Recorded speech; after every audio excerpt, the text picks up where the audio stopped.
이곳은 어린 발레리나들이 발레 연습을 하는 연습실입니다.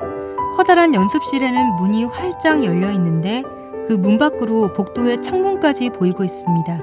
작은 부분에도 신경 쓴 드가 덕분에 장소의 공간감을 느낄 수 있습니다. 그림 가운데 오른쪽에 지팡이를 짚고 서 있는 백발의 남자는 무용 선생이자 실존했던 인물인 쥘 페로입니다. 쥘 페로를 가운데 두고 수많은 어린 여자 발레리나들이 둥그렇게 모여서 쥘 페로를 바라보고 있습니다. 이런 구도가 쥘 페로의 지팡이 끝을 소실점으로 해서 어린 발레리나들이 둥그렇게 모여있는 사방으로 퍼져 보이게 만듭니다. 때문에 쥘 페로가 이 그림의 중심처럼 보입니다. 당시 유명한 발레 선생이었던 쥘 페로는 엄한 표정으로 휴식 중인 발레리나를 응시하고 있습니다.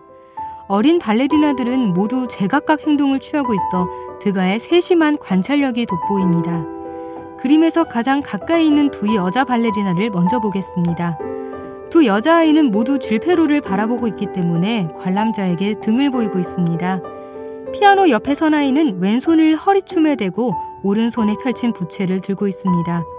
휴식이 끝나면 자기의 연습 차례가 돼서 준비하고 있는 것처럼 보입니다. 피아노 위에 올라앉은 아이는 왼손으로 등을 긁적이고 있습니다. 나는 지금 가려운 걸 해결하는 것 말고는 아무것도 관심이 없다는 듯이 무심한 표정입니다. 고개를 쭉 빼고 어떻게든 가려운 부위를 긁으려는 동작을 드가는 놓치지 않고 캔버스에 담았습니다. 쥘 페로의 맞은편에 선 발레리나는 쥘 페로를 바라보며 아까 배운 동작을 복습하는 듯한 행동을 취하고 있습니다. 그 오른쪽에 있는 발레리나는 옷을 축혀 올리면서 옷 매무새를 다듬고 있고 왼쪽에 있는 발레리나는 아래를 응시하면서 무언가 골똘히 생각하고 있는 듯 보입니다. 쥘 페로 뒤쪽에는 팔짱을 끼고 옆 친구와 잡담을 나누는 발레리나가 있습니다.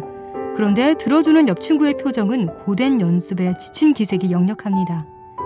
구석에는 무용복이 아닌 일반적인 드레스를 입은 성인 여자들이 있습니다. 이들은 발레리나의 어머니들입니다. 가난한 노동자 집안 계층은 딸을 발레리나로 키우면서 가난에서 벗어나기를 바랐습니다. 딸이 연습하고 있는 모습을 주시하고 있는 어머니들은 단순히 연습 장면을 보기 위해 온 것이 아니라 자기 딸에게 더 높은 값의 후원을 해줄 수 있는 후원자를 찾을 때까지 다른 남자를 만나지 못하도록 지켜보면서 상품성을 유지하려는 의도도 있었습니다. 드가는 이렇게 발레리나라는 소재를 이용해서 신체의 움직임과 동작, 그리고 당시 발레의 어두운 면을 캔버스에 남기는 데 열중했습니다.